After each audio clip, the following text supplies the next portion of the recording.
Purépecha. What is Purépecha? Purépecha is spoken by over 100,000 people in the highlands of the state of Michoacán, Mexico, making it one of the country's largest indigenous languages spoken outside the diverse southern states, mainly in the area of the cities of Cherán and Pátzcuaro. The language is spoken mostly in rural communities in the highlands of Michoacán. The former center of the Tarascan state was around Lake Pátzcuaro and remains an important center of the Purépecha community. Purépecha is usually identified as a language isolate, without any established genealogical relationship with any other language in the world. A number of dialects have been identified, and there are two separate languages, Purépecha and Western Highland Purépecha, but there is considerable clarity between almost all of the languages. It's a dialect spoken and written with its own alphabet, and evolution of the language with modern society. In today's world, the people who speak it are the elders and adults, and at times, children. The history of this language is a never-ending story, but one of the main problems of it is that people are starting to forget about it. The majority of Purépecha speakers are not fluent in Spanish, and there are now some members of the community who have switched to Spanish and lack proficiency in the language, or other reasons like being ashamed of the language, not being taught, slowly forgetting about it, or not even making an effort to learn it. It could also get to a point where this language could go extinct. My family was born and raised in Guanajuato, Michoacán, as some were taught to speak it while some of them weren't. Here are the interviews of some members of my family from 3 generations.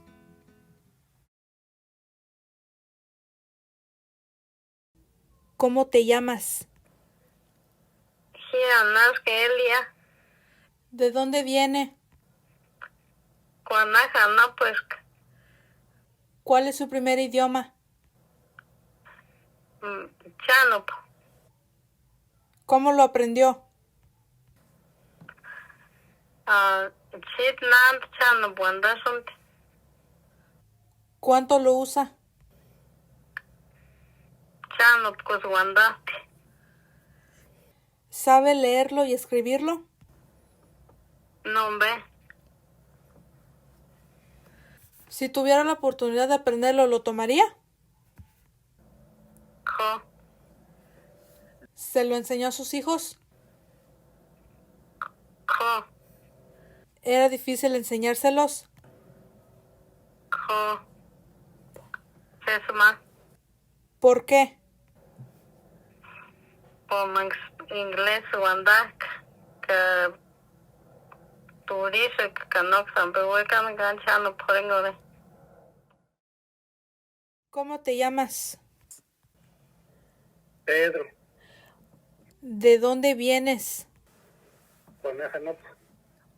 ¿Cuál es tu primer idioma? Chano. ¿Cómo lo aprendiste?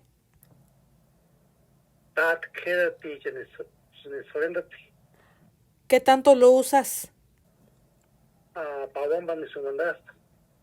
¿Sabe leerlo y escribirlo? Jo. ¿Fue difícil?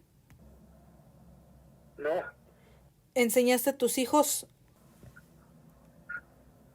Jo. ¿Fue difícil que aprendieran?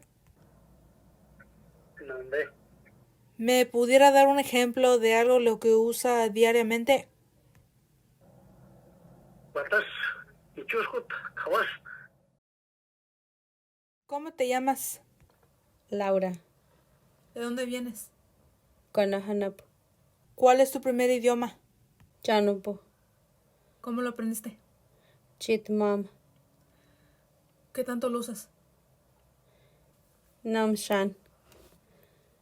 ¿Sabes leer y escribirlo? No. Si tuvieras la oportunidad de aprenderlo, ¿lo tomarías? Y Kiambuku Pirinko. ¿Por qué no lo hablas en la casa? Ko Wandashanger Samsung. Pero no sé más por tu chitpap no mitikuk. ¿Por qué no me enseñaste? Por tus makits apetito pirinka. Tur sander inglés Wandashanger. ¿Me puedes dar un ejemplo de las palabras que usas diario? Cha tikorek ma misit kweshti. Cha tikorek ma charak. Tur chi charak. This language is very beautiful and its sound is so amazing. Although I don't fully know it, I enjoy learning about it from my elders and my local town community. I understand some basics from listening to my family speaking it ever since I was little. For now, I'm still learning and enjoying it as I go. I hope this language does not go extinct, because it'd be a shame that one day the new generation will ask about it and no one will remember what it even was.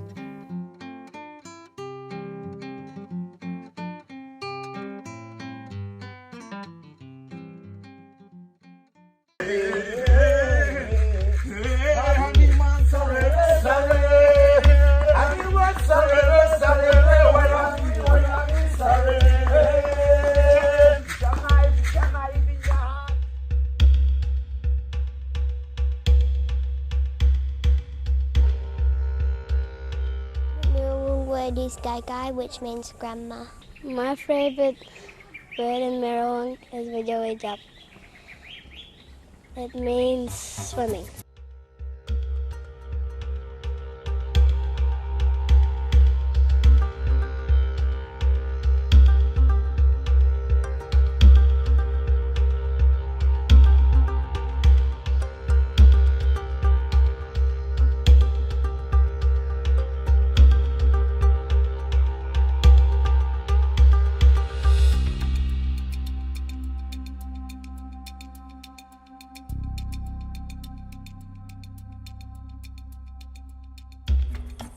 The land is Merong land, and it's where the language come from, you know. There's language all around you. Everything we see has language. Everything that moves has language. All the food source and waters, rivers, they all have names. And that's how we can describe what it is, when it's something that a lot of people can't even describe today in English, you know.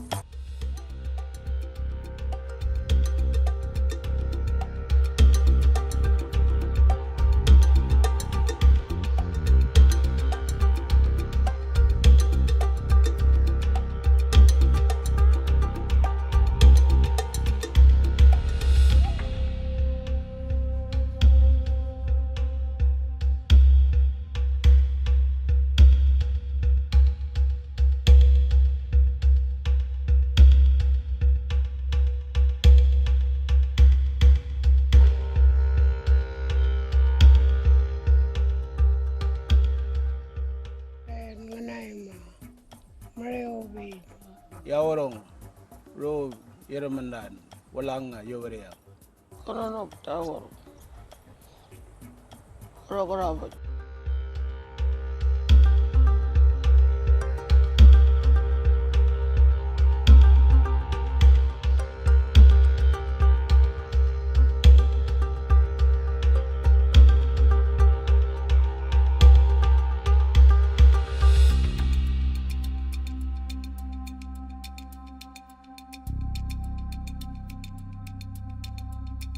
Language means identity, and where people identify with something that belongs to them, they grow stronger.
What folds space and time, tomorrow and today and yesterday?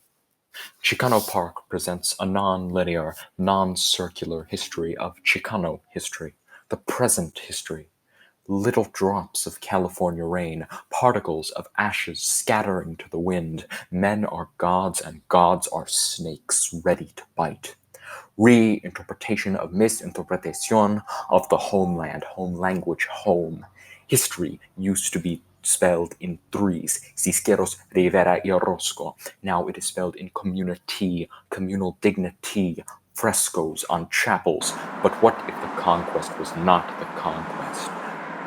What if we've only now discovered Aztlan and our low-rider cherry-colored cars built to fight the power, in the power, M-power? Yonques, the neo-junkyard Indio, seeing the eagle eat the snake in the rear window of a beat-up Cadillac. A cautionary tale. Beat up at the border, dead bodies, brown berets, we march to the beat of our own sacred drum. Once the brown bodies holding up the archway to heaven, all the way across the bay. And what do? We gain smog. Shh. If you're not quiet, you might miss it.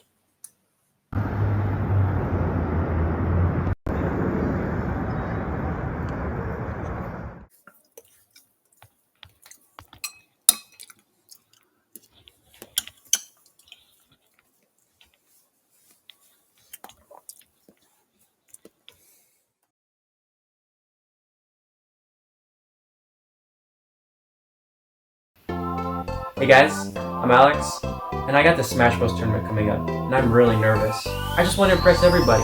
So, I went to the nearest Chinese restaurant, and I stacked up on fortune cookies. Let's see what the first one says. Something big and unexpected will come your way. Wonder what that means. Super Smash Bros. Is a crossover fighting game representing iconic video game characters. Now, I'm not going to deny that this game's popular. But let's just say that you went to your local GameStop and thought, hey, this game's cool. Oh, no way, they have Mario? Shut up and take my money! So for those who are interested, here is how to play Super Smash Bros. Ultimate. Smash Bros. Is a fighting game where your objective is to attack your opponent and launch them off the stage. The more damage done, the farther they're launched. Even if launched, you're still able to recover and keep fighting. Here's how to play. By moving the left stick left and right on your controller, you can move whichever way you want. To jump, press X. To double jump, press X again in midair. Dodging is an important move that prevents you from getting hit by your opponent on the ground and even in the air. You can do this by pressing the left or right triggers. Now on to combat. To attack, press A on your controller. You can aim while you're hitting by moving the left stick, and you can attack in midair for those opponents who like to stay on their toes. Then there are special moves, which can be done by pressing the B button and moving the left stick at the same time.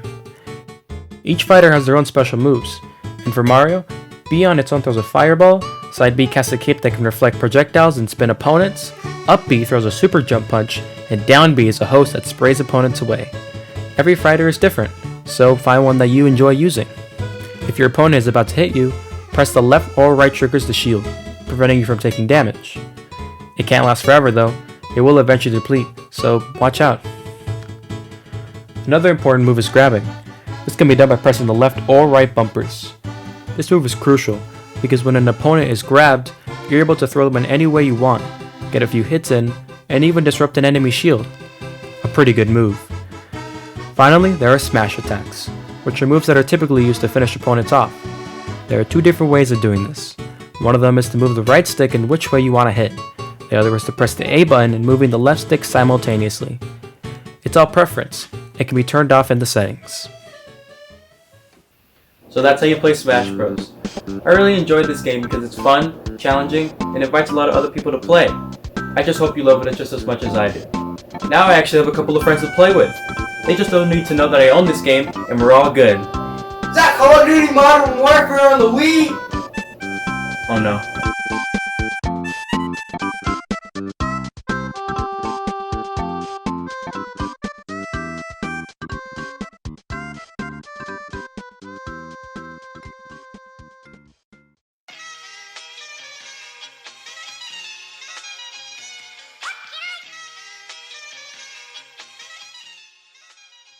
Do Depop is a popular online platform for reselling curated vintage that caters to teenagers and young adults. It has over 18 million users and is a sustainable counterpart to fast fashion. Because it's so easy for anyone to sell from their own home on Depop, lots of buyers may worry about a seller's credibility, which makes reviews a very important part of the shopping process. One way to get good reviews is to make sure that the buyer is happy with their package before they even see the clothing, and that's where shipping comes in. Today, I'm going to teach you how to pack and ship a Depop order, not only to get that 5-star review, but to make sure that your client is happy as well.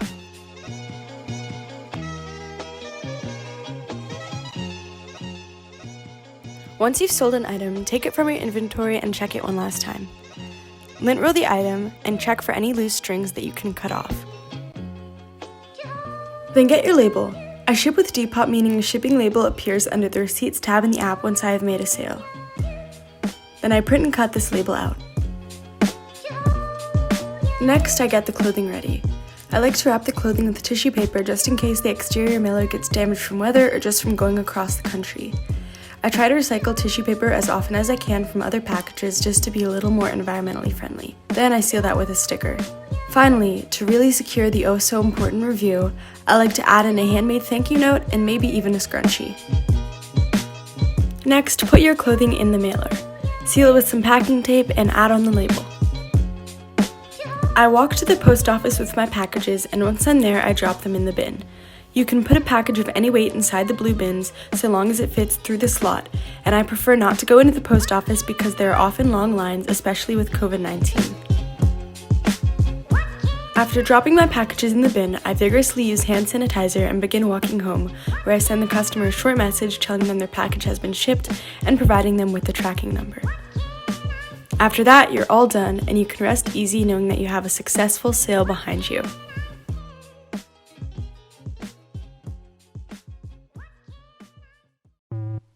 Are you bored of modern clothing? Let's be honest, a lot of us are. There's something about vintage colors, styles, and trends that really tends to strike a chord with certain kinds of people. And you might be one of those people. But the question must still be asked, well, how do you dress vintage? Before anything, you must first select your time period. Specific enough to have its own fashions, but vague enough to have variety within itself. Then comes the first and arguably most important step, research. I can't even begin to tell you how hard it is to formulate a historically correct and fashionable outfit without doing your research first. And before you look at 2 images from Google and move on, realize that most time periods do have a lot of subcategories, like, for example, the 70s has both disco and boho. So make sure you know what aesthetic you're going for within your research. Next up is what I like to call the closet raid. Go through your very own closet and look for clothing that you think could work with your time period. Take your time sorting through what you already have so that you can know how to move forward with your fashion. Note what can be styled to look vintage and what really just can't. Thrift store is another great option to find vintage clothing, but do take caution. Do not go in attempting to buy everything in the entire store. Hey, put that down. Yeah, I'm talking to you. Yeah. Now back away from the rack, slowly, just like that. Instead, opt to buy a few pieces of clothing that you really feel confident about and build up your vintage wardrobe slowly. Rushing in usually only leads to regret, so buy only what you plan to wear or what really speaks to you. The next step is pretty self-explanatory. Coordinate outfits. Pair items of clothing together, keeping in mind both your time period and, of course, what's tasteful. Now time for the fun part, hair and makeup. Though often overlooked, the way you style both your hair and your makeup can really change the overall vibe of an outfit. So to remind, make sure that this part of your outfit is just as well researched as your clothing. But don't be afraid to have fun. Try a new look, don't be afraid of color, and be willing to embrace the crazy styles that past generations cooked up. Be willing to step out of your comfort zone. Just remember to take into account your current features and what looks flattering on you personally, and you should be set to go. Remember that hair and makeup can be a truly valuable asset, so use it wisely. Now it's time for the finishing touches, accessories. Small little elements like a pair of earrings, a necklace, or a bag can really take an outfit that one step further in either direction, so make sure to consider carefully, both in taste and accuracy. Lastly, it's time to show off your outfit. Proudly sport your hard work, knowing the research and effort you put into your look. Dressing vintage can be difficult, and it's certainly not for everyone, but it's the best feeling in the world when you get to embody another time and represent the beauty of fashion long gone, but not truly forgotten. Just, maybe don't wear roller skates, it's probably not the best idea.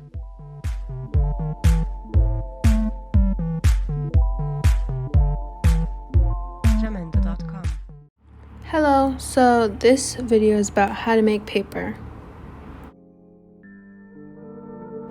Okay, so what you'll need for this part is a bucket to put the paper in. Then you'll need some scrap paper, any paper will do. Then lastly, you'll need a pair of scissors to cut the paper up. So for this part, it's actually pretty simple. All you need to do is just cut the paper into strips and then into smaller pieces, because for this project, you just need it to be really tiny.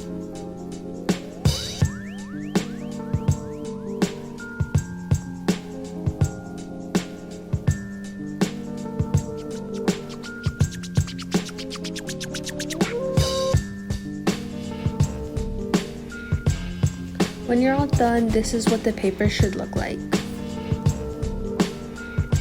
So after that, you are gonna fill up the bucket with about lukewarm water, and you're gonna let it sit for a couple of hours to overnight.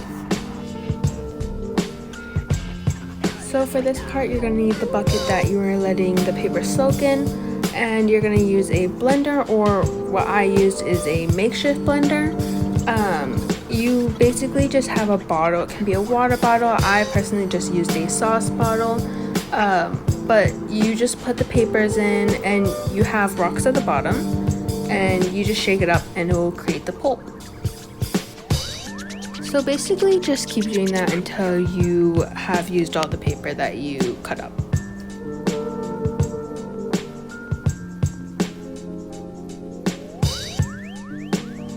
Okay, so when you're all done shaking up all the paper, this is what it should look like. It should be very fine, and there shouldn't be really any chunks of paper left.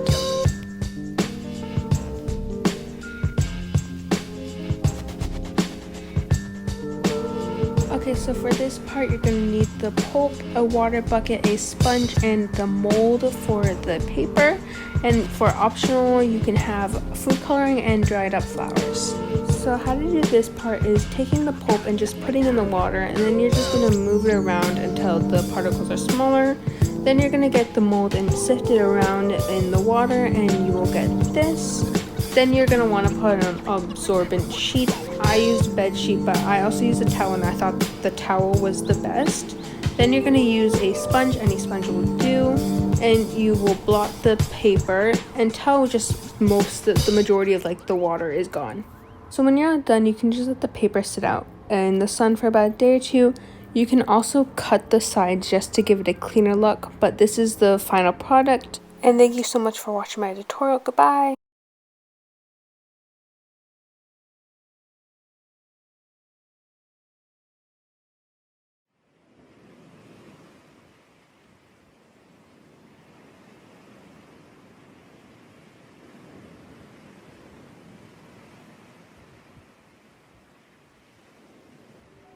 The waves of the Pacific rush onto the shore during this beautiful sunset here in Imperial Beach, California.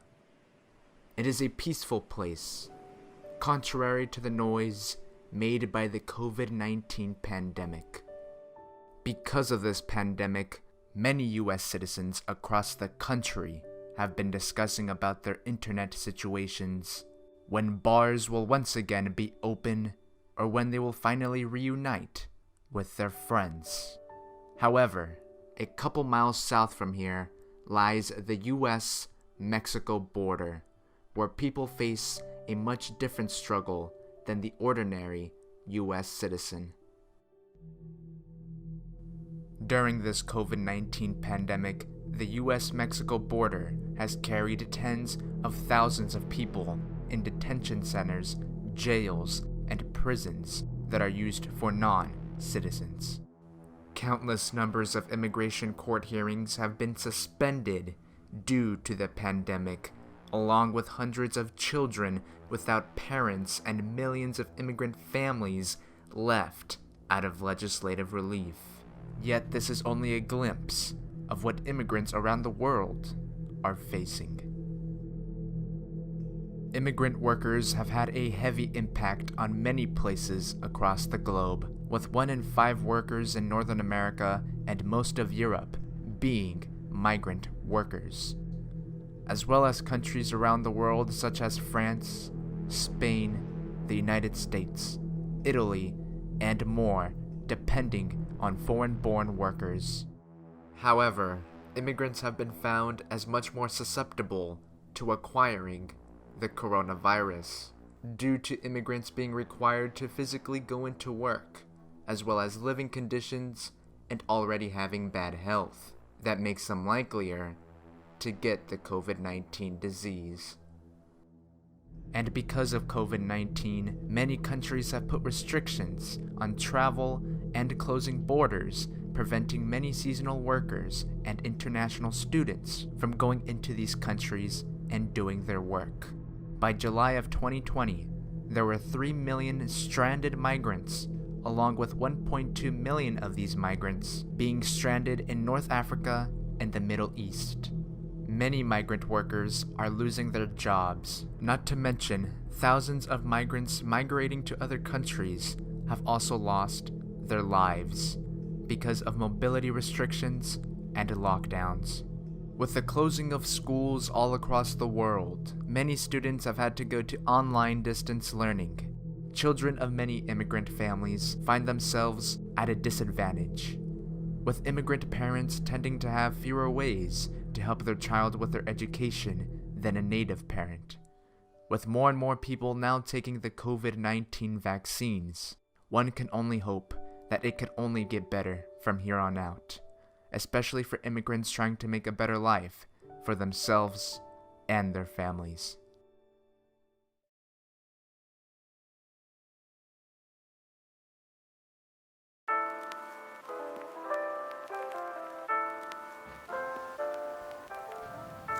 There's a phrase in Korean that's 소확행, which stands for 소소하지만 확실한 행복, and that loosely translates to small but certain things that make you happy. And I think pen paling is exactly that. They're like, letters may not be something that's like a big deal, and they're honestly just like little things, but they make you really happy and they're really comforting. And I think that's one of the biggest appeals of pen paling and writing letters, is that even though they're little small things, they just bring so much happiness. I think I first started pen paling around the end of last year, and I met Kay and Ella over the internet. We didn't really know each other before we started pen paling, but they reached out and they were like, hey, like, I'm looking for pen pals, would anybody be interested? And I knew pen paling was something I always wanted to try. I met Carmela through the internet about 5 years ago, and one year we decided to send each other Christmas cards, and then after that we just kind of didn't stop writing letters to each other. I have always loved writing letters. I used to write letters with my elementary school crush, and just ended up keeping everything from him, from my teachers, from everyone. I have like a box of like old letters that I like to keep.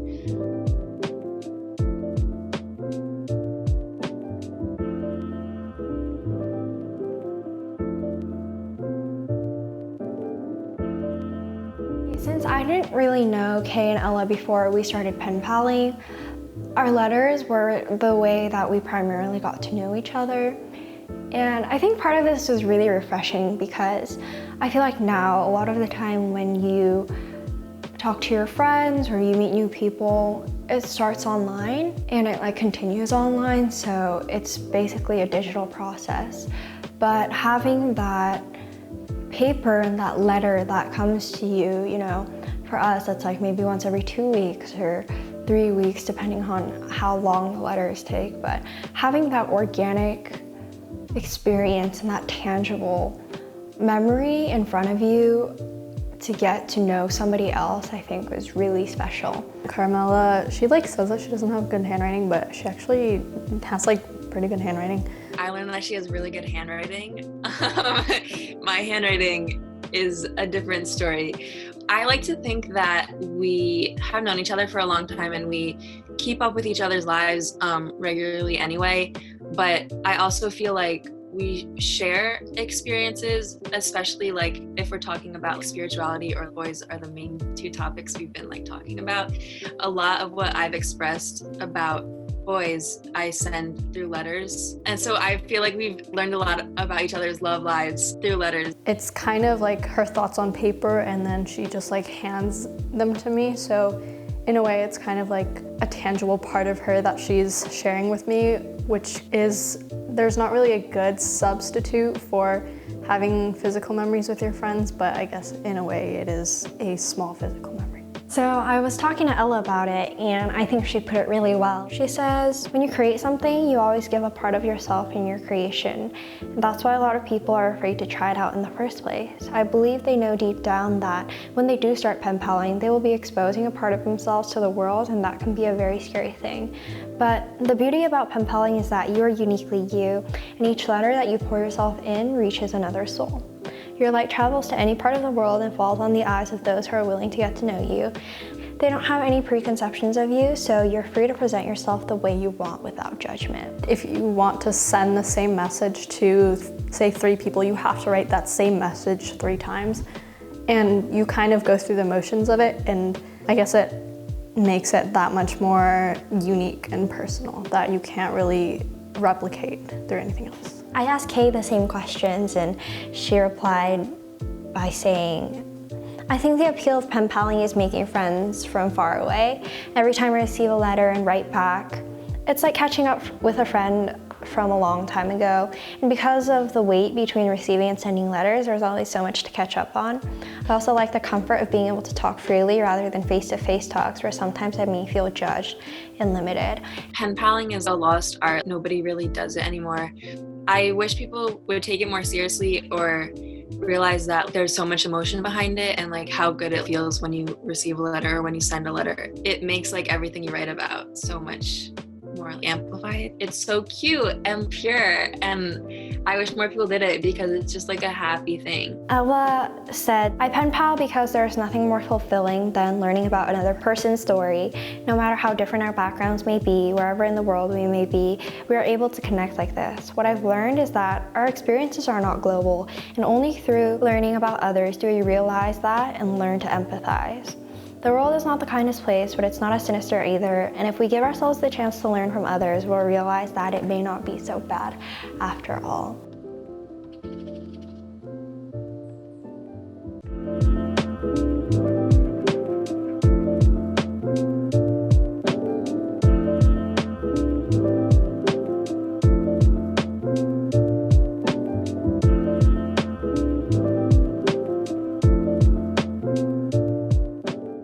You are in a moment when you can choose what this unprecedented time for the pandemic generation will mean to you.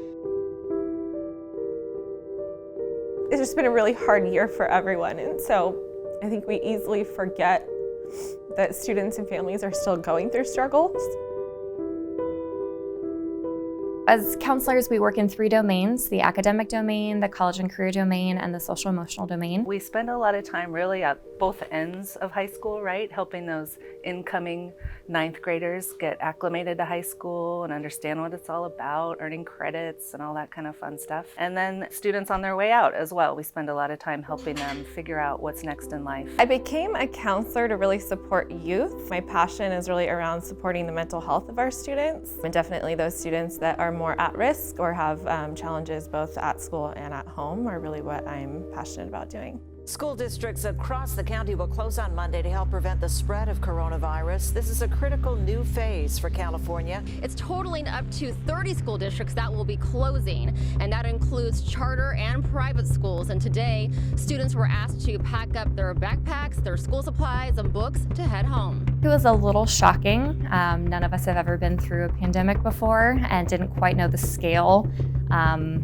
of what this would turn into. And so I remember a distinct moment on campus where we were saying goodbye to certain teachers and having that moment of realization that this may be the last time that we would see them for the rest of the school year. It kind of took all of us a little bit by surprise, but there was also, I think, a little bit of us, similar to students, of this idea of an extended spring break. You know, that always sounds fun, but when things started to settle in and the reality of it really hit, it was kind of this moment of, well, what are we gonna do? I'd say we've definitely seen an increase in mental health issues. I think the isolation at home has been really hard on students, especially if they don't have as much support at home. And I think as a counseling team, we were just very concerned for the welfare of our students, especially those who we knew are just home wasn't the best place to be always. Not having that opportunity anymore to be here with us and have the supports that we try to put in place for students here, I think definitely contributed to that. School was a refuge, because I think that school is a refuge for a lot of students. We were all kind of waiting for answers from the district as well. We oftentimes don't know much more than what families know. We're still in that, I think,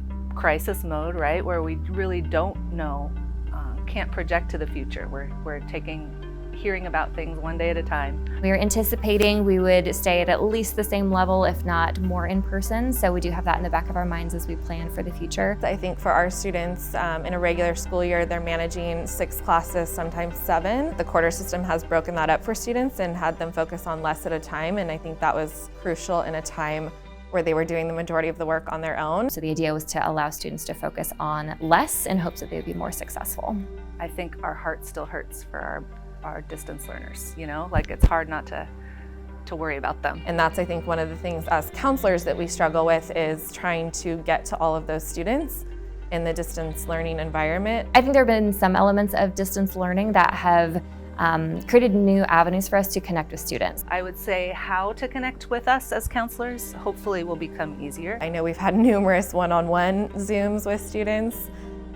Phone calls constantly. We have 2 awesome academic advisors in this office that also support that. We made lots and lots of phone calls home, just even to see like, hey, are you still coming to Valhalla? We were fortunate enough to be able to hire Ms. Stefoni this year, who's excellent technology-wise. I came on as someone who was also kind of tech savvy. I got hired and had immediately been given responsibility of updating our website. It's just continuous outreach, and I think that's hard, but it's the work that we have to do if we're going to try to support those students since they're not here on campus.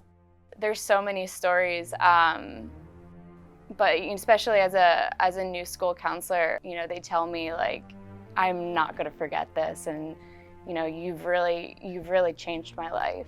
So one of my great successes, I think, this year is in working with students who didn't have a lot of support at home, but through some of our extended opportunities, we were able to help them through that process. Coming from a country that was in the middle of war when they were kids and finding a way to this country and being able to provide that support for students and seeing them get into such incredible universities and coming alongside them to help them with that process has been a great honor for me. It is every year, but I think especially in a time of COVID, it's been a particular honor.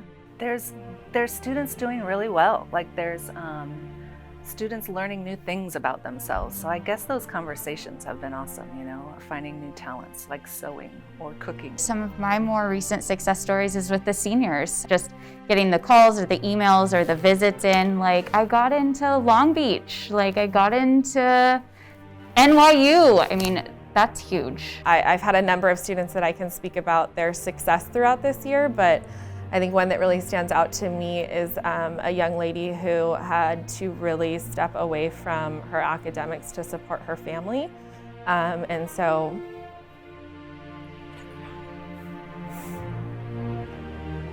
being able to help a student through that,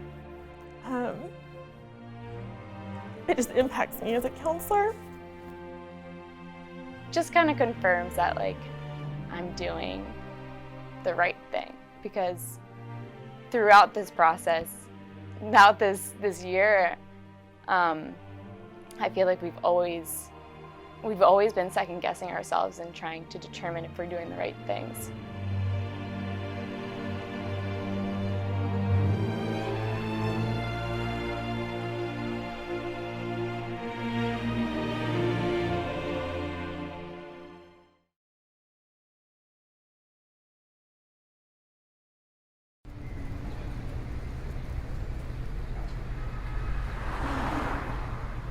In the aftermath of the murder of George Floyd, many people were looking, how do we support Black? How do we buy Black? And if you Google Black-owned businesses in North County, you'll find about 3. They're all restaurants.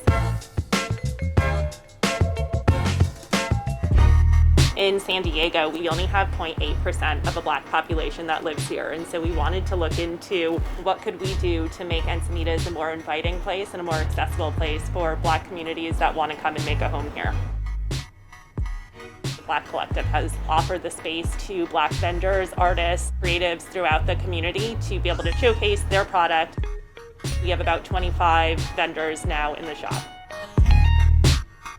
My name is Danielle Black Lyons. I am an artist. My collective is Salty Soul Artworks, and my work is really based off of my love for the ocean and for surfing. My name is Rod James. The business that I do is a brand called Elenex. The items that we make are skateboards, socks, apparel, and headwear.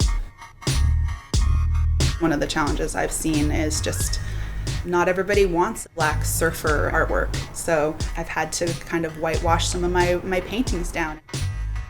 Looking inward and like, why would I do that? I make it for myself, I make it for other women of color who want to see themselves in predominantly white spaces like surfing. If you don't like it, then I didn't make it for you.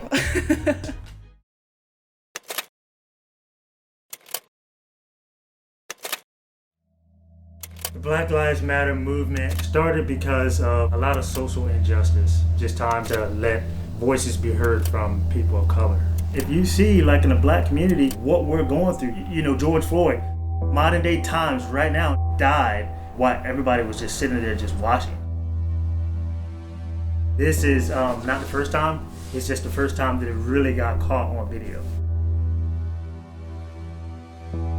It's just challenging in general to be a person of color in this country, and then to have your business be taken seriously by other people, I think is another challenge that I faced when you're a Black Indigenous person of color. It's much harder to get those loans and to get those spaces to actually sell your wares in.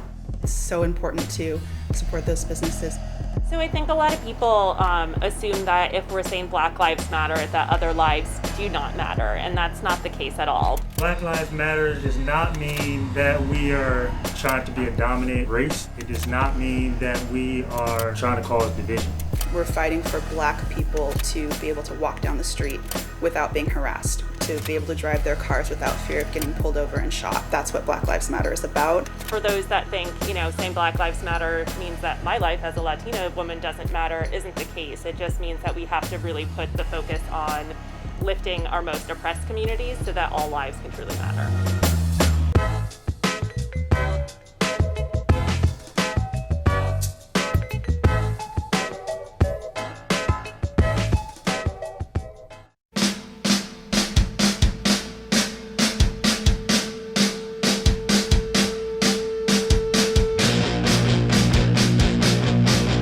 Protested what they called discriminatory dress code.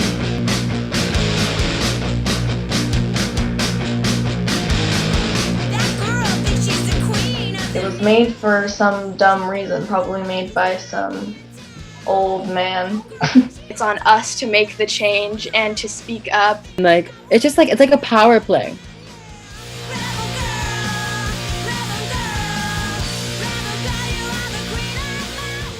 So what's your experience with dress code in school? I feel like me and many of my friends have been dress coded several times. It was always confusing how someone would tell me I needed to dress professional, but then there was boys who were wearing like graphic tees and then they were fine, but I wasn't. My personal experiences, I don't think I've ever been dress coded a high tech. I've always been like trying to like destroy the dress code or like abolish it kinda. The dress code fight isn't anything new. In the 1920s, jazz was hot, and women started to break away from their corset-wearing Victorian-era parents by rolling their stockings down and painting their knees. That jazz, I'm gonna rouge my knees and roll my stockings down. And all that jazz. And rouge their knees they did. They got creative with it and painted flowers, people, whatever their heart desired. And as crazy as it sounds, this fashion fad was an act of rebellion, and it caused shock with the classier people of the day. Knee painting was a creative outlet. It pushed away the status quo and gave women a way to assert their own autonomy. But what is dress code anyways? Describe the current dress code and your understanding of it. The current dress code is basically a way for us to like express ourselves while being professional. I'm putting that in quotes because I don't agree with it. Okay, so my understanding, I never had a good understanding of dress code. I was always confused as to why we had it. Well, we went to the student handbook, and apparently tops must cover midriffs and backs, no half shirts exposing the midsection or torso, and shoulders, no spaghetti straps, tube tops, or any other tops where the shoulders are exposed. As for bottoms, skirts and shorts must be of appropriate length such that they come to mid-thigh. Why do we have dress code? What's the reason? Why do you think the dress code was made? Oh God. That's so easy. Literally, dress codes are literally just there. Honestly, my opinion is just to like literally just to put girls under. We went to the handbook one more time, and the purpose of High Tech High dress code is to foster a professional, safe, and respectful environment at school. But when you get into this like middle gray area where it's like you can't express yourself except for certain things you can't express yourself, then that's weird because then somebody has to decide what is professional and what's unprofessional. And what our school has decided is unprofessional are things that basically is just Black culture and things that target women. The dress code is no walk in the park, and it gets even worse for Black girls. There's many reports and stories about how Black girls get targeted in regards to dress code. It was pajama day, and so I just wore like a black tank top and some like pajama pants. We were walking the halls on pajama day, and she got dress coded for wearing a tank top on pajama day. And literally, I'm just walking through the hallway, and this lady had literally pulled me aside and was like, looks me up and down. I was like, I cannot believe you came to school dressed like that. One report from the National Women's Law Center says that this happens because Black girls also face adult stereotype perceptions that they are more sexually provocative. Yeah, and not to mention like women not being able to control what their bodies look like in certain clothes. Things fit differently on different people. They can be wearing the same thing depending on what you obviously like. Your shirt's gonna rise up a little bit, but like we're not walking around with our hands like this. Like what?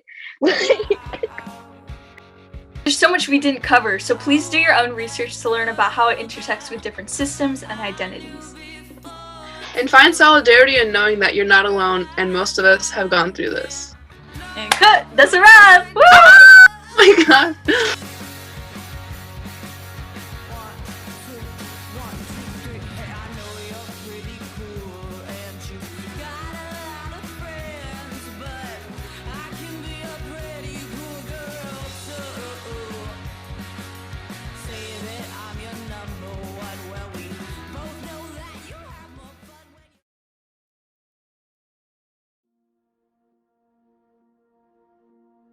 From the late 1970s to the early 1990s, South Korea underwent a series of political coups and general turmoil. This was triggered by military-backed regimes that made democracy seem impossible. It was students that took it to the streets, protesting for change despite the odds. 고등학교 때 학교에 갈 때 대학생들이 데모하는 걸 거의 매일 봤어요. 그래서 학교 갈 때 트루탄 가스 때문에 차 안에서 굉장히 힘들었던 기억은 고등학교 1학년서부터 있었습니다. 87년도에 저희 브라더가 저희 형이 그 데모하다가 걸려서 경찰서에 가서 며칠을 지낸 적이 있습니다. 그때 저희 집 부모님들은 형을 찾아서 엄청 많이 이리저리 사람들에게 물어보고 경찰서에 연락하고 엄청 힘들어했던 기억이 있습니다. In 1987, after the waterboarding death of a young student and a lack of governmental action, South Korean students began a new wave of protests. 제가 대학교에 들어간 이후에도 데모는 계속됐어요. 왜냐하면 우리가 직접 투표로 대통령을 뽑았지만 그 뽑힌 대통령이 그 전에 그런 군사 쿠데타를 일으켜서 뽑힌 대통령의 후계자였어요. 우리가 진짜 원했던 민주화 그런 인사가 대통령이 된 게 아니었기 때문에 그 이후에도 계속 민주화를 위한 투쟁일도 있었고 또 많은 학생들이 실종이 되고 그리고 또 변사체로 발견되고 그런 일이 많았어요. Protests could grow very violent at times, and students often found themselves in great danger. Still, they continued to fight for democracy.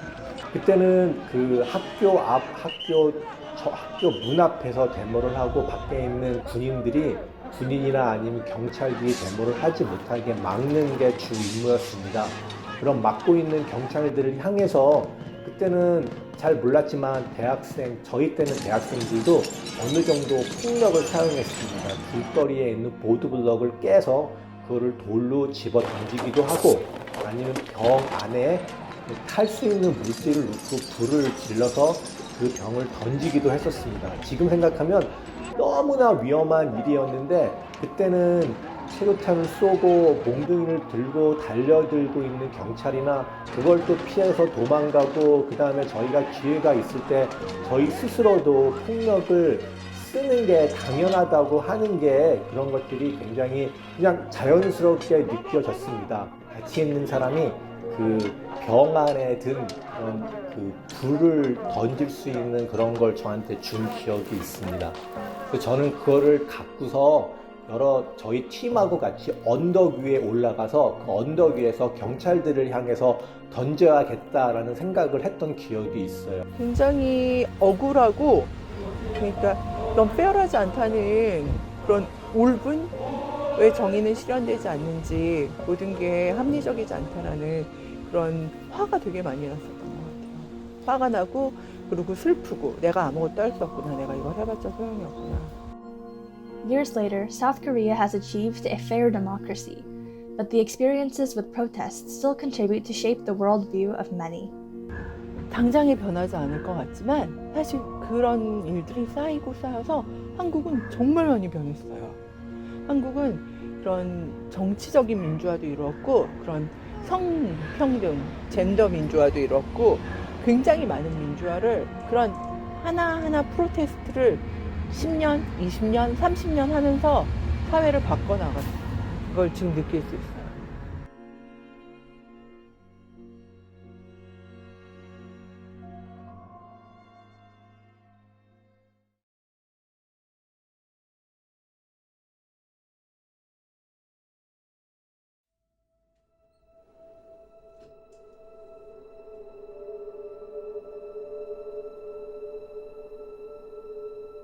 Ogni giorno sembrava uguale all'altro da quando te ne sei andata.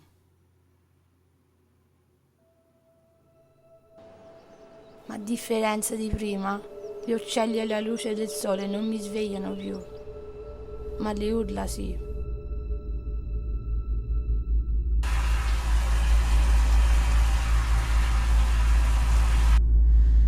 Quando mi guardo allo specchio non vedo niente.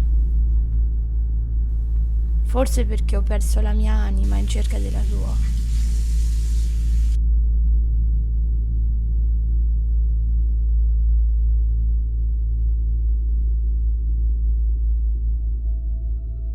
La nostra casa ha il tuo odore, lavanda e miele.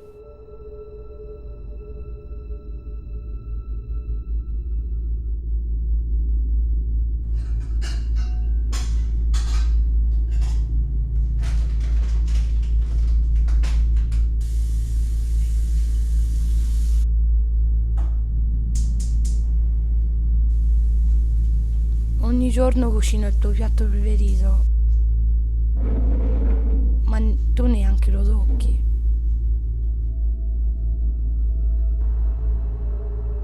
A volte sento la tua presenza, parlo con te e tu ascolti. O sento che tu parli con me e io ascolto.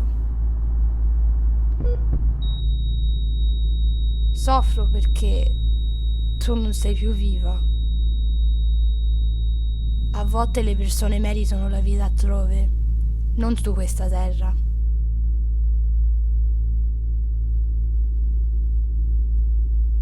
Prego che un giorno tu mi possa perdonare e volvermi accanto a te.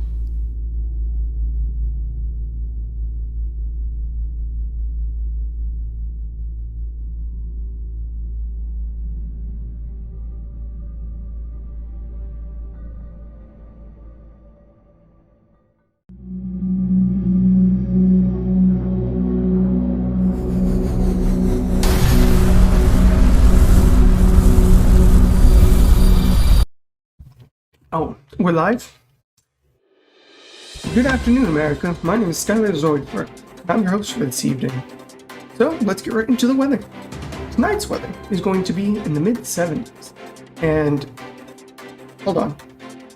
Getting an emergency broadcast from the White House? Let's see what's happening. I've just received an urgent report about an unidentified flying object entering Earth's atmosphere that is currently hovering over the state of Iowa at the size of about 10 football fields.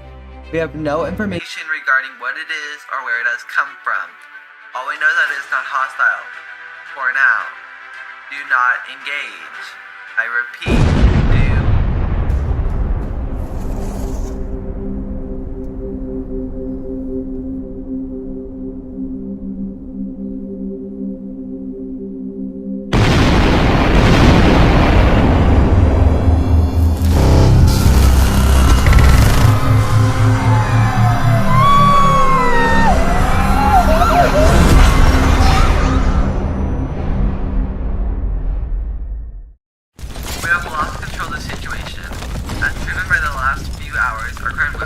is ineffective against the swarm of ships, and resistance seems to be futile.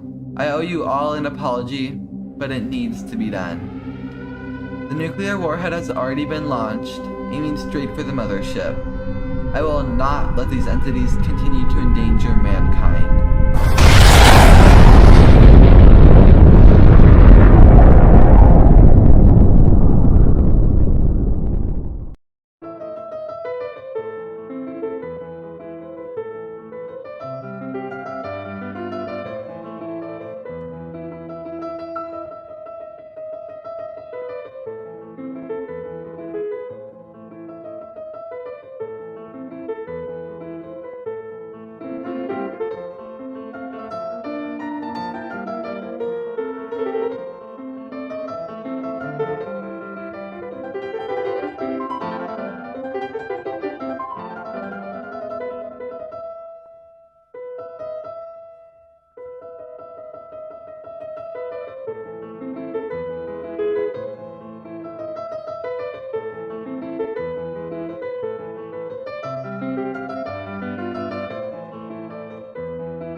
Hello Barons, welcome back to BV Entertainment. I'm your host, Julian Rodriguez, and here's the latest news.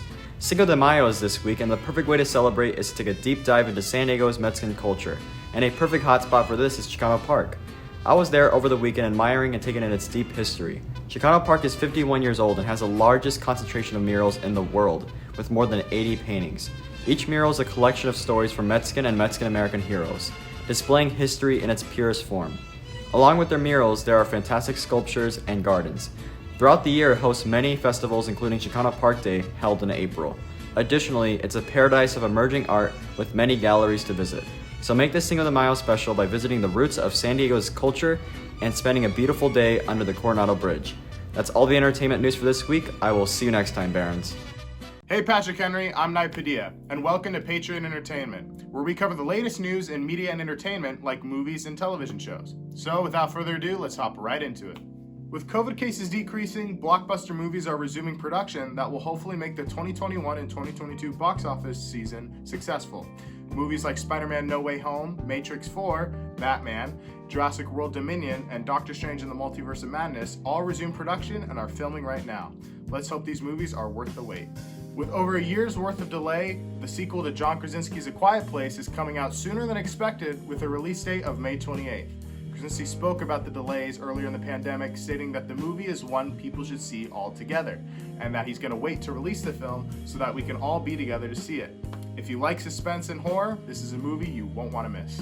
The 78th Golden Globe Awards were held 2 weeks ago, and it made some pretty remarkable milestones in Hollywood. It's the first time in history where more than one woman has been recognized in the Best Director category, with 3 of the nominees being female. Chloe Zhao, who is among the nominees, won the award for her directing achievement in the film Nomadland. She is the first Asian woman to ever win a Golden Globe for Best Director. You can look forward to seeing more of her work as she is directing the new Marvel film, The Eternals. And finally, it's anniversary time, where we look at a film made 20, 30, 40 years ago that we think you should watch. For this segment's movie, we look at the film Memento. As of tomorrow, Memento turns 20 years old. The film is written and directed by Christopher Nolan, who did movies like the Dark Knight trilogy, Inception, and Interstellar. The film follows a man named Leonard, who is tracking down the man who assaulted and murdered his wife. The difficulty, however, of locating his wife's killer is compounded by the fact that he suffers from a rare, untreatable form of memory loss. Although he can recall details of his life before his accident, Leonard cannot remember what happened 15 minutes ago, where he's going, or why. If you like a good murder mystery, one that makes you think, this film is right up your alley. Well, that's all I have for this week's Patriot Entertainment. I hope you guys enjoyed. Now let's head back to the studio. Hey Patrick Henry, I'm Landon Lang, and today we got special coverage of last Monday's reopening. Let's check it out.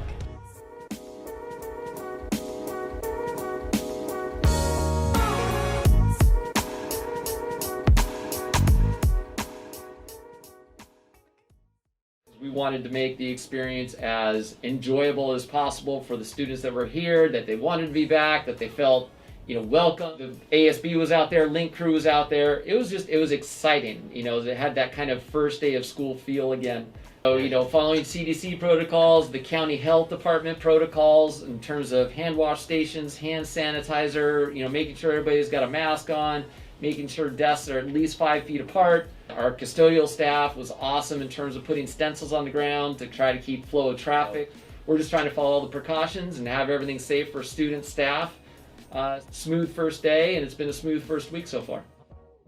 We hope for those of you that aren't attending in person, you enjoyed seeing a bit of life restored to the campus. All right, thanks guys, and back to the anchors.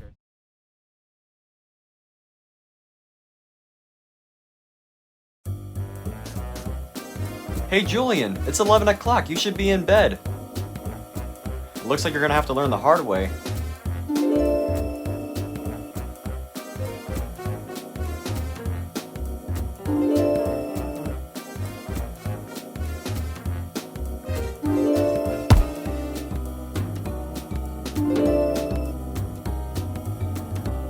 Are you gonna go to bed now? Good choice. Sleep is an essential part of human health. Without it, you're more likely to stress, have health problems, and disrupt the balance of your life. According to the CDC, 7 out of 10 high schoolers do not get enough sleep on school nights. Video games, cell phones, and television are all things that keep you from getting a good night's rest. So please, high schoolers, get at least 8 to 10 hours of sleep so you don't miss out on the beauties of life.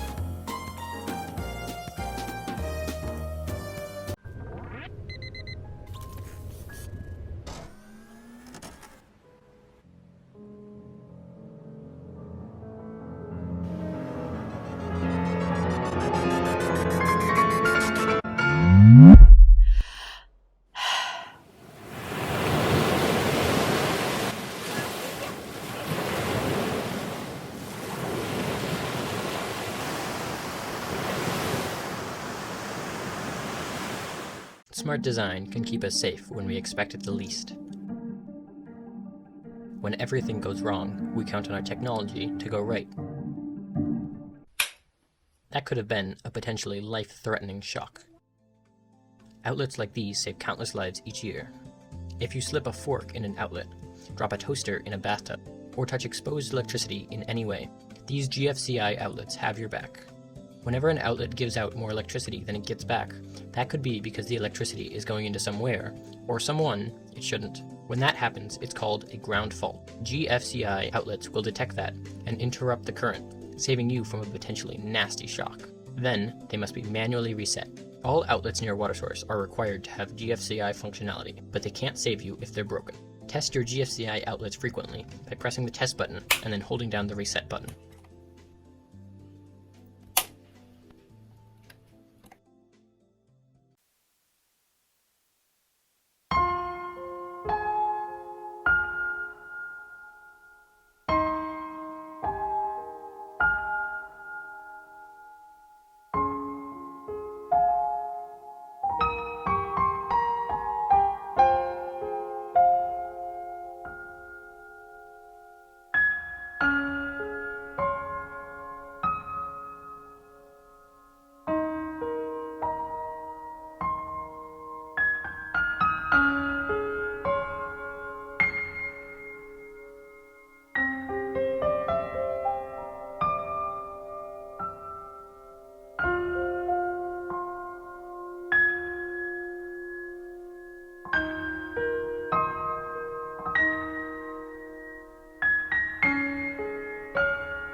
$400,000. That's the number of kids that are diagnosed with cancer each year. Nearly 16,000 in the US. That's 43 kids a day. 20% won't survive. 95% of survivors will have significant health-related issues due to the horrendous treatment they are given. Cancer is the #1 cause of death seen in children. Treatments are not working. Children are dying. Yet only 4% of the billions of dollars the government spends on cancer research will be given to childhood cancer.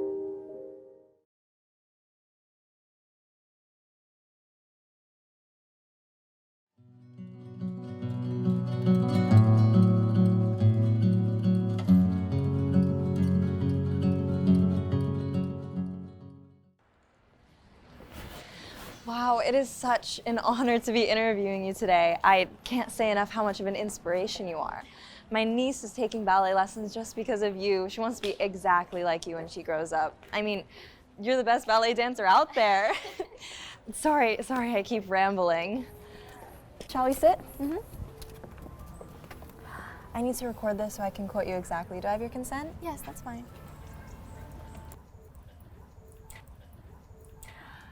Maya, you have the most amazing sense of fashion, from your vintage Chanels to your evocative streetwear. You always seem to capture such an effortless, feminine, chic look. Who are your style icons and what's your go-to outfit? Well, I'd have to say Audrey for my style icon. Audrey Hepburn, of course, above all. My go-to look would be thrifted 501 Levi's, a white blouse, and a black heel. Yeah, so Maya, what age did you start dancing? Oh, I'd say around 5 or 6, honestly. You know, my mom, she always insisted on taking me to dance lessons, and some days I wouldn't want to go. And, you know, I'd always have some excuse, as kids do. But she really saw it in me, and yeah, now look where I am. Yeah, Maya, was there ever a time when you thought you wanted to give up on ballet and do something totally different? Yeah, I think for sure. Well, actually not too far from here. I had this audition. It didn't go too well. And anyway, I had this experience, and it's something I still think about to this day.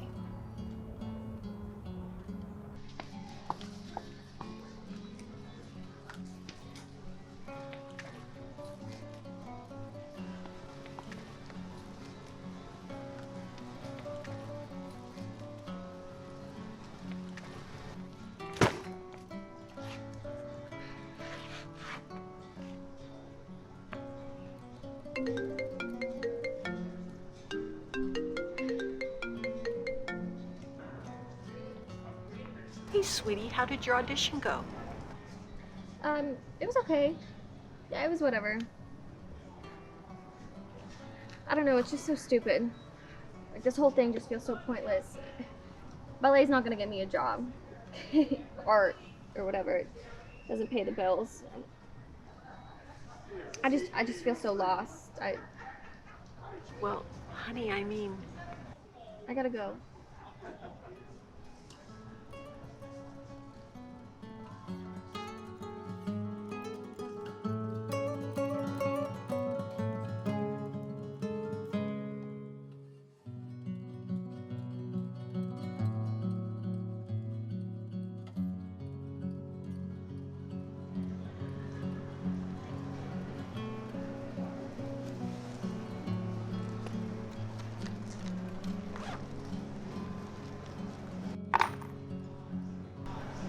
That was beautiful.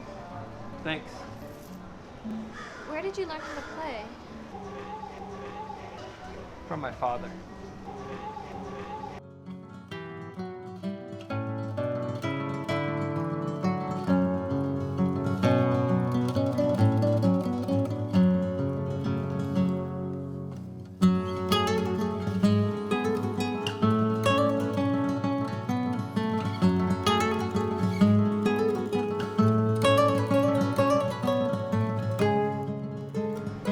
I was having the worst day. Your music, I really feel like I know you.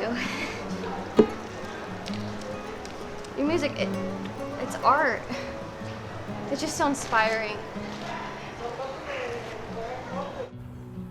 When he was playing his music, I really felt like I knew him. It was amazing. I felt so out of touch with my soul, and hearing his music, it reconnected me to the feeling I get whenever I dance. Why I love dance.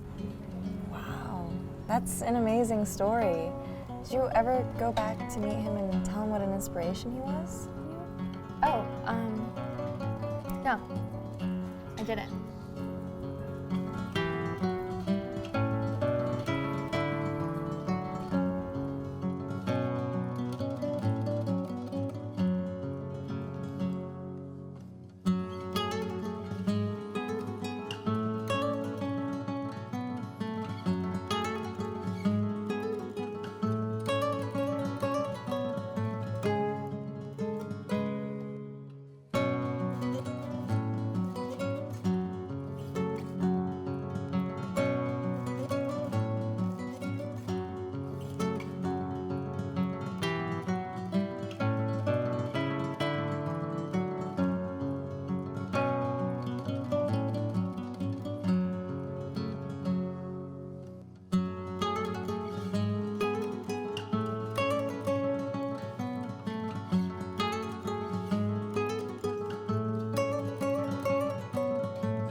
Maybe like an angel's voice. God will use my words to help others.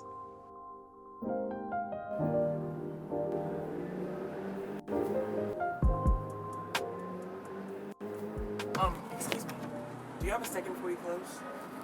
Yes, I do. I'm looking for a special book. A slave narrative called An Angel's Voice. Did you say An Angel's Voice? Yeah, I did. Why? I'm looking for the same book. Well, you came to the right place.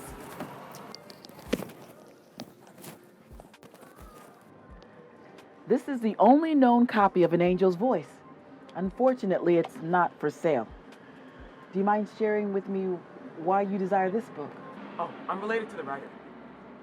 Well, I've been searching for this book for 3 years. That's why I need it. I understand. This book is meaningful to you both, but you have to read it together. Here. If you need anything, come back to the store. I'm Miss Faye. Well, we might as well find somewhere to sit. I'm Andre, by the way. You can read it after me. I'm Dominique. I bet you're a great person and all, but I kind of need to read this by tomorrow, so let's take turns.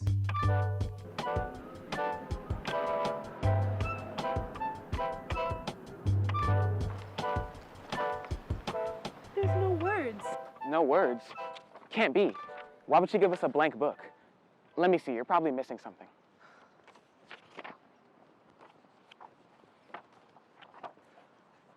No words? I don't see anything either. Let's just ask Miss Faye. No, I'm sure we can figure this out. Fine. What ideas you got? Maybe we need to position the book a certain way, or it might need some certain lighting? No, wait, let me see that. No, I got it. No.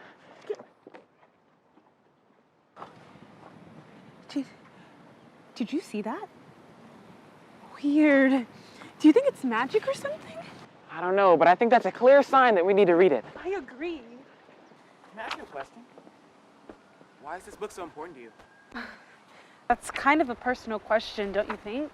And? You said you've been searching for this book. Why?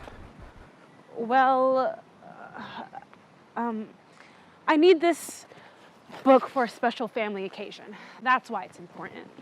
What occasion?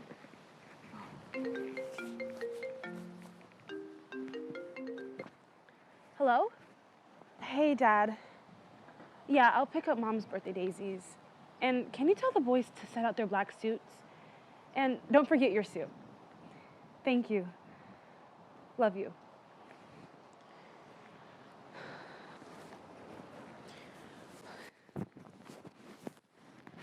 So, was the occasion... Tomorrow is my mom's birthday. She passed 3 years ago, and she really loved collecting Black literature, especially slave narratives. I would really love to read An Angel's Voice because she never was able to find it, and read her the passages as a gift. Wow. We better start reading it. I know that people will never read this, but... I know people will probably never read this, but it's important to write about my life. They may take my spirit, but they never take my soul. It's what my daddy tells me, my mama always said. She died when I was a babe. I never did know her, but I can feel her right next to me. Though Mama died when I was young, I always had enough love through my daddy. My daddy protected me with every bone of his body. He was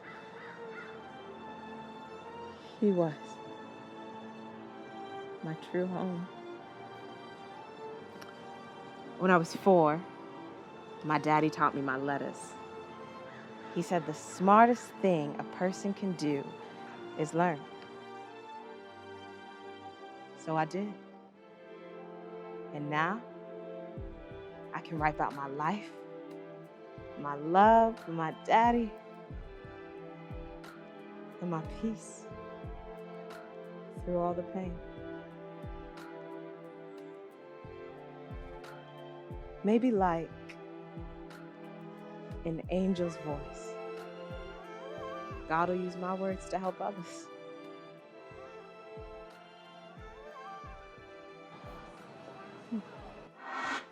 I never thought of a person being a home, but it makes sense. Yeah, it does. I mean, my family is my home. I'm listening. I've been researching my family history, and I received some information that I'm related to the writer. So I searched for An Angel's Voice to learn more. You don't get along with your parents? No, that's not it at all. I love them. We're very close. Well, if you don't mind me asking, why is it so important to trace your family history? I'm adopted. I needed to learn more about my family. Why was finding this book so important to you? I was inspired to find An Angel's Voice because it was important to my mom. I guess we both had our reasons. Well, let's keep reading. Who knows what else we can learn? No better time than the present.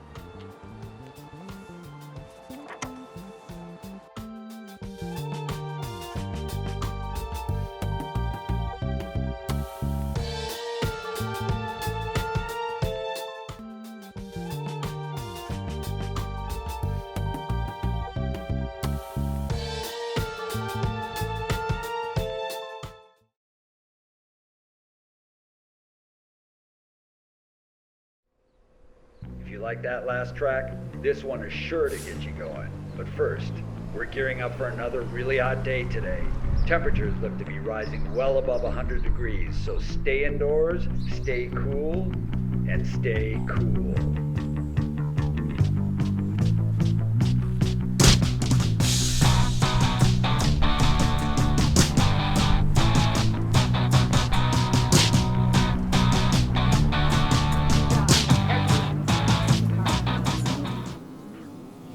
Are you a member of our rewards program? Do you like to sign up? It's just your email and then you get 15% off. I'm busy.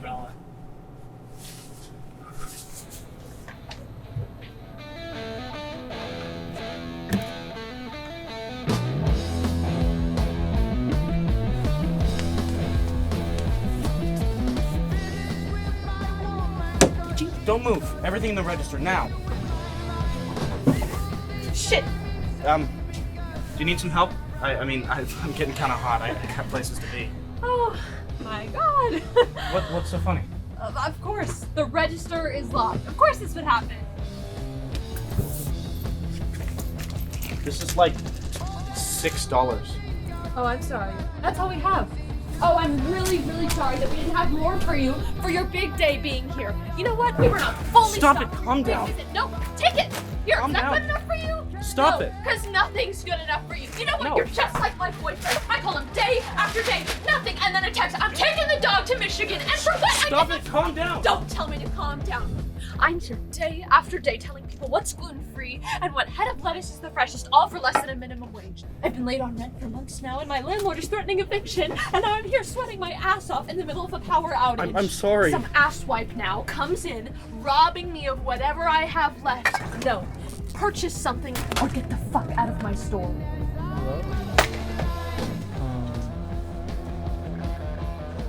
Hi, sir. So sorry. We're actually so I can just put these back. Nope, you'll get those another time, and you can come in again tomorrow. No, You'll I'm- find it, I promise.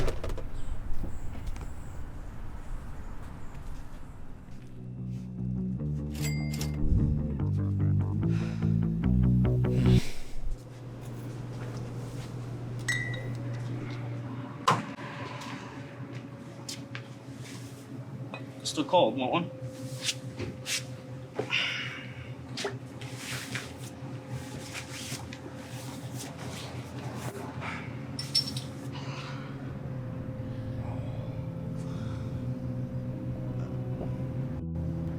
What are you doing? I don't know. You just seem really tense. No, it's just the heat. It's like really hot in here, you know? All right. You know something? When you were standing there with that bat, I was like, oh my god, he could totally just hit me over the head and I would bleed out all over the floor, but like, honestly, like I wouldn't even be mad. That's really concerning. Yeah. Can I ask you a question? Why did you choose to rob me? Like, do I come across as someone that's like easily robbable? Well, I probably wouldn't have if I'd known you were such a basket case. So the guy who came in here with a bat is trying to call me crazy. I'm not saying you caught me at a great place either. I guess I'm just weak. You know, I ruin everything I touch and then just break down. You're like really self-deprecating. You know what I think? I think you're a good person who's had some bad luck. That she still shows up, she tries her best every day, and that is the strongest thing you can do. Seriously? When did you even...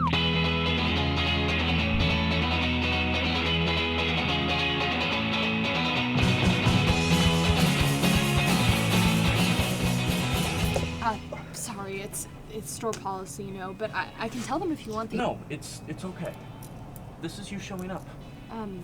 Also you're gonna have to pay for those 2 sodas. Because you, took them out. You never paid for them.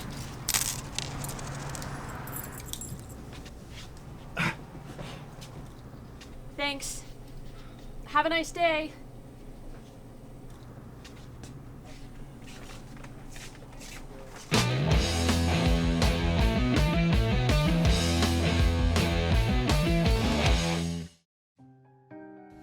Qu'est-ce que l'amour? J'ai entendu dire que cela ressemble à une brûlure, une envie, une passion pour une personne, et seulement pour cette personne. Je ne pouvais pas ressentir l'amour, et je pensais que je ne le ferais jamais. Je croyais être immunisée contre cette merveilleuse sensation de tourson.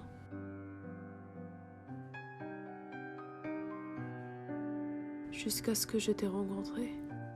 Tu étais ma lumière, ma bougie dans une panne d'électricité, mon soleil brillant à travers les nuages.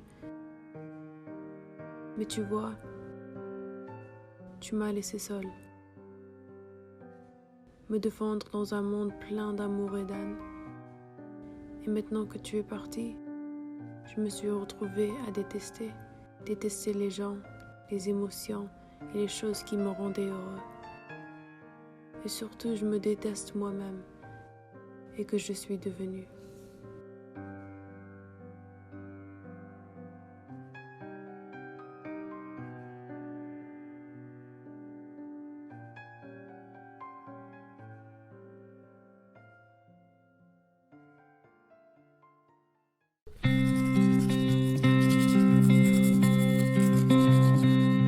When the doctor names the pain you feel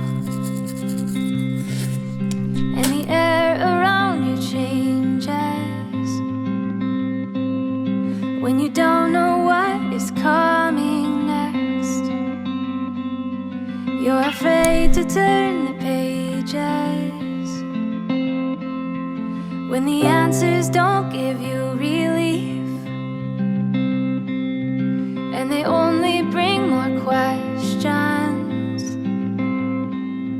when you wish that you could run away, but you don't know what direction. There's no waking up from this bad dream. There's no way to stop a slow motion emergency, even here. Even now, you are not alone.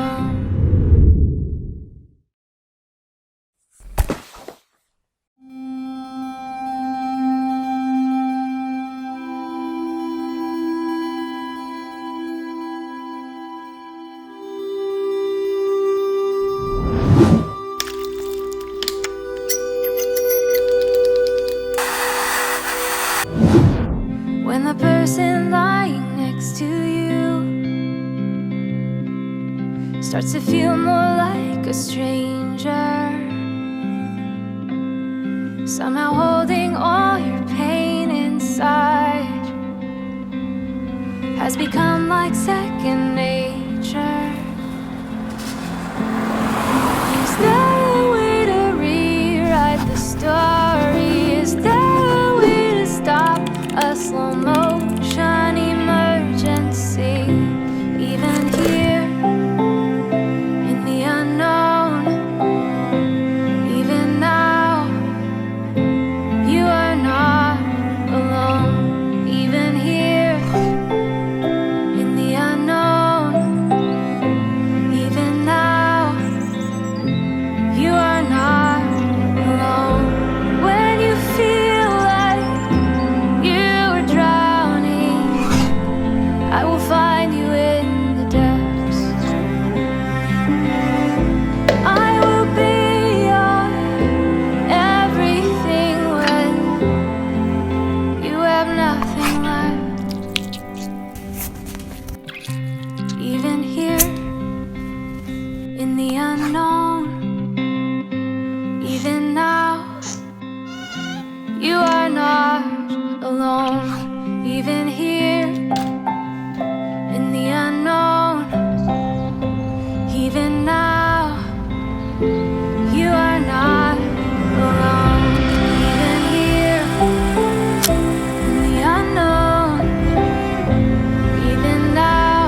grass doesn't grow, and where sun doesn't shine, there is a faraway place, a place of magnificent magnificence, a place of solidarity.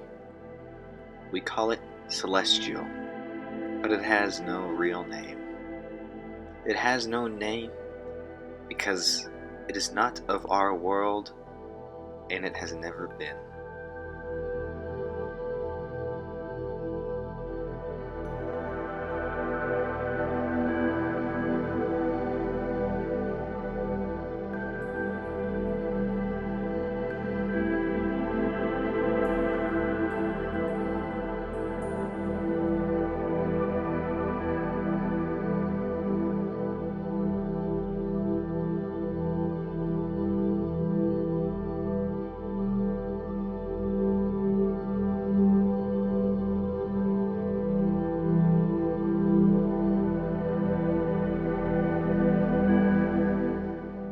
To get to this place, you must reach the end. To reach the end, you must start at the beginning. I have traveled very long and very far.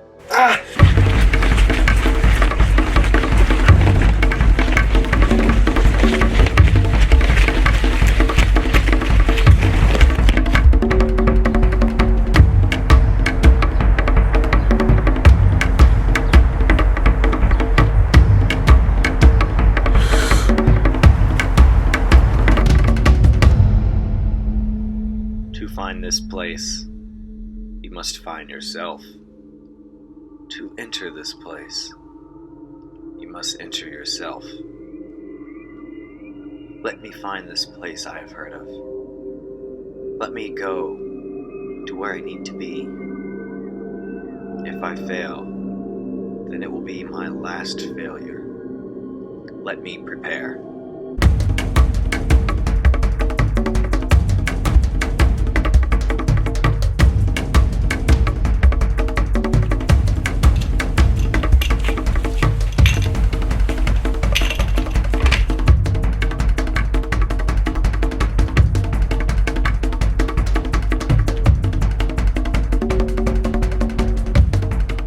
Stop where the wind doesn't blow and draw the circle.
Come with me. Find this place, and you'll find yourself.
Louisiana,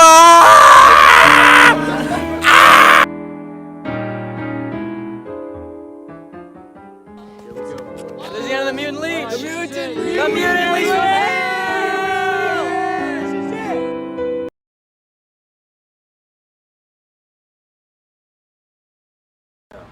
Hi, my name is Elliot Micus. Today I'm going to tell you about electric cars. But first, what is an electric car? An electric car is a car that is propelled by one or more electric motors that use energy in rechargeable batteries. Electric cars are quieter, have no exhaust emissions, and lower emissions overall, as they do not pollute the air with gas. As you can see in these next two photos, there are no gas engines. There are only electric motors inside these cars, as hence the name electric car. In this next photo, you'll see that this is the back of a Tesla Model S, and there are no exhaust pipes. So it's better for the earth, and there are no gas emissions. In this next photo, you'll see that this is a charging point. These are very easily accessible, and it is a very convenient way of charging your car. Electric cars will save you money in the long run, as you don't have to pay for gas and it doesn't cost as much to just charge your car. Plus, electricity can be a renewable resource as gasoline cannot. If you don't have an EV car, I suggest you buy one, as these cars are the future of our Earth.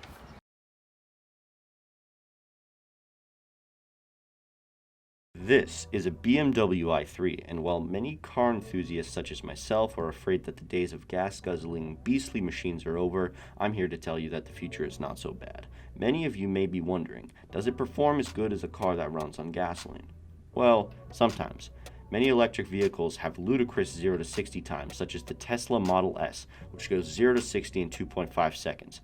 While other cars can't go as fast, like the i3 here, it can still beat the performance of a Honda Accord.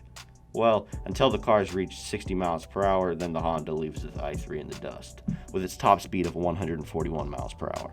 While performance varies car to car, one thing that doesn't vary is savings. We used to spend around $400 a month on gas, while with an electric vehicle, we only saw roughly a $75 increase in our electric bill. Each car has different ranges, which means how far the car can go without needing a charge. This i3 has a range of 97 miles, not including the range extender. If you do use the range extender, you can get about 180 miles. Electric vehicles are not only cost efficient, but they also have a positive impact on the environment. This all sounds great, and you may be wondering, how do you charge it? Well, this actually is incredibly convenient due to the fact that you can charge right at your house. You can also find charging stations at shopping centers, some of which are free. Electric vehicles have a lot lower maintenance costs because there's no engine, which also means no oil changes. In conclusion, EVs have little to no drawbacks and are great for our planet. Will you consider purchasing one?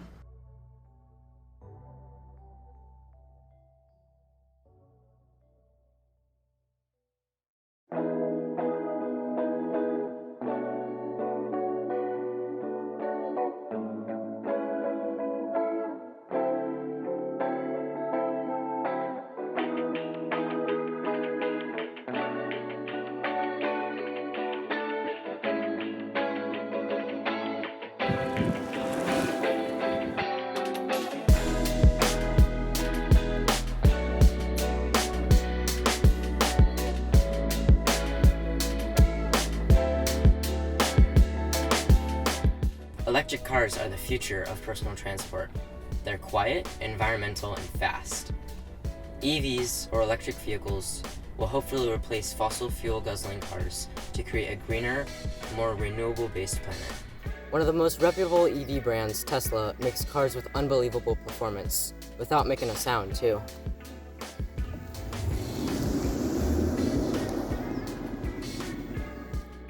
To charge up, you pump electrons into a battery instead of pumping chemicals into a tank. This charging port is mostly universal across car brands and models in America. When you charge at home, you can take advantage of cheap power during peak off hours. You can also use electricity coming directly from solar panels that can be installed on your roof. Your driving could be directly powered by the sun. Cool. Charging away from home is also an option. Chargers are all over the place and more are being added every day. You can plan a long-distance car trip to make stops at charging stations to keep you going. Electric cars are becoming more and more common across car brands and price ranges. As they increase more in popularity and feasibility, the road will be filled with quiet, eco-friendly vehicles, pushing the accelerator towards an eco-friendly Earth.